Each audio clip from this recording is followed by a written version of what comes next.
Good morning. मी आज करत आहे पालक पनीर. आज मुलांची फरमाईश होती की आज त्यांना पालक पनीर टिफिनमध्ये पाहिजे होतं. तर काल सचिनने रात्रीच पनीर वगैरे आणून ठेवलं होतं आणि पालक पण आणून ठेवली होती. मुलं म्हणाले की आज आम्हाला असं टिफिनमध्ये पाहिजे. तर मी म्हटलं बरं ठीक. तर चला आज म्हटलं पालक पनीर बनवाई आणि मग माझी झाली भाजी रेडी. आणि मुलांच्या टिफिनमध्ये माझा टिफिनसुद्धा असा रेडी झाला. आणि मुलांना असं स्टीलचाच डबा द्यावा लागते कारण की त्यांना प्लास्टिक वगैरे काहीच अवेलेबल नाही आहे स्कूलमध्ये. असं पूर्णपणे स्टीलचं पाहिजे. तर मग मी असे टिफिन मुलांसाठी घेतले होते. हे डीमार्टमधून घेतले, खरंच खूप सुंदर निघाले.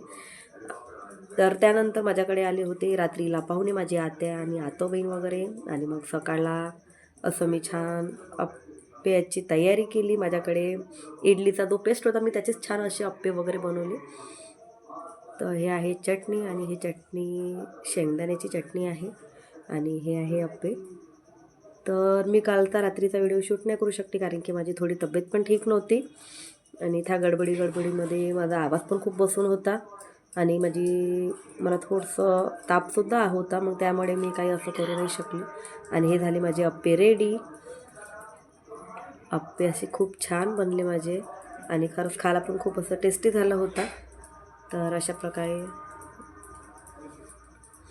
खरंच पाहुण्यांनी पण सुद्धा खूप म्हटलं होतं की माझ्या आत्याने वगैरे खरंच खूप छान झाले. आणि ताई पण म्हणाले खरंच खूप छान अप्पे बनले. आणि मग त्यांची जाण्याची अशी तयारी सुरू होती. त्यांना जायचं होतं तसं गावाला रेडी त्यांच्या. तर त्यांची रेडी झाले आणि हे बघा आमची अशी मजाकबाजी वगैरे अशी सुरू होती आणि खरंच खूप मजा आली. आणि माझी आत्या, तर माझी आत्या हे माझी सख्खी आत्या आहे. आणि अशा प्रकारे यांची जाण्याची तयारी सुरू आहे. आणि हे बघा आता ह्या माझ्या आतोबहिणी.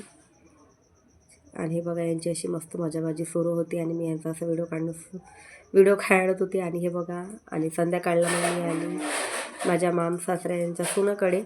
त्यांनी मला असं आम्हाला सर्वाला असं बोलवलं होतं आणि त्यांनी वाणासाठी बोलवलं होतं आम्हाला. आणि छान तिने असं मस्त तुरीच्या दाण्याचा भात, कढी, पालक पराठे, हे पुरी करून ठेवली होती तिने. अशी कडक पापडी जे म्हटलं जाते ते करून ठेवली. आणि खरंच खायला खूप सुंदर होती. आणि कढीसुद्धा खूप गरम आणि मला खोकला पण होता. तर मी नेहमी खोकला जर असलं तर असं गरम कढी घेते. आणि तिळाची पापडीसुद्धा. आणि त्यानंतर हे बघा सर्व मस्त असे बसून एन्जॉय करत आहे. आणि खरंच खूप छान वाटलं आम्हाला. आम्ही तर पोट भरून भात खाऊन घेतला. आणि मग त्यानंतर असा छान कडक चाय घेतला. आणि अशा प्रकारे आमचं असं छान वाण झालं देणं. आणि खरंच खूप मजा आली आणि खूप गंमत केली आम्ही एकमेकाची खिचे. आणि त्यानंतर आम्ही असं घरी आलो आणि मस्त असं व्हिडिओ वगैरे काढले. हे पूर्ण माझ्या मैत्रिणी आहे, काही असे रिलेटिव्ह वगैरेमध्ये लागते त्या आहे मानलेल्या वगैरे. तर खरंच खूप मजा आली. असेच ब्लॉग पुढे बघा आणि यानंतरचा सुद्धा ब्लॉग